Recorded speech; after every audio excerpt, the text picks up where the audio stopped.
Good morning દોસ્તો. તો આજે આપણે આવ્યા છીએ ખેતરમાં. તો સિઝનનો પહેલો વરસાદ થઈ ગયો છે અને વરસાદ પણ કેવો બહુ સારો થયો છે.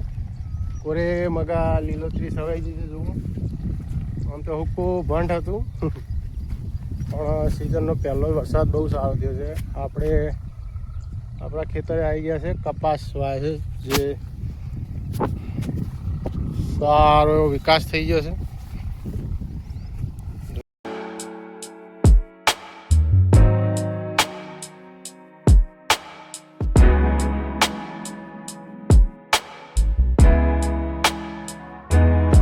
આમ તો વરાપ થઈ ગયો. હવે આપણે ટ્રેક્ટર કઢાવવાનું હ કે એ પહેલાં તો એકવાર હળીને નેદી નાખ્યા હતા, પણ વરસાદ પણ સારો પછી ટાઈમે થઈ ગયો એટલે નેદવા નિંદામણ બધું પટી ગયું.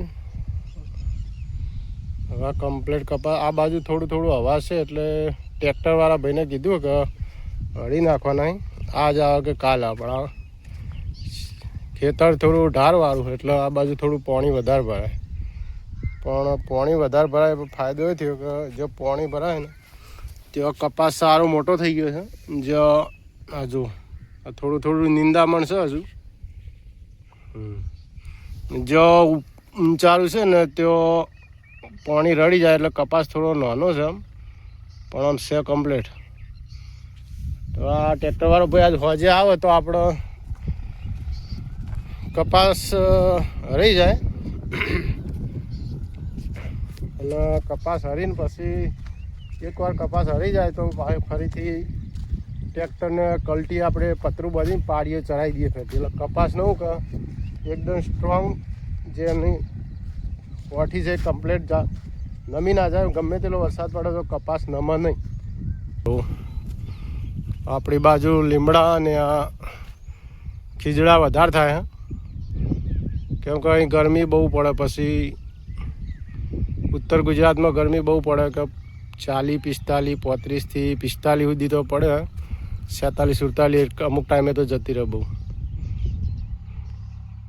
લીમડો હા એની સોય પડે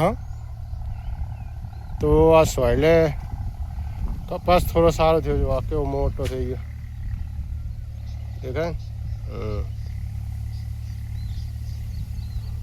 હા, ખેતરનો ઊંચારો ભાગ આવી ગયો. હા, મેં બોનની ઓરડી હે અહીંથી આપણે હા આમાં શેડાથી આવ્યા છો.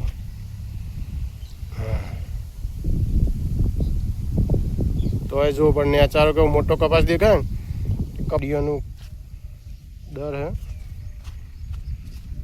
આ જો કૂતરા સોયલા આવે ને કપાસનો અહીં જોડે ખાડા કરી દે તો એને ખાડા પૂરવા પડશે કપાસ નમી જાય. અહીંયા રોજડા આવેલા કપાસ બેઠેલો હા કા ઉદ્યોગથી જાય. એક ખાડો ત્યાં કૂતરાએ કર્યો હા.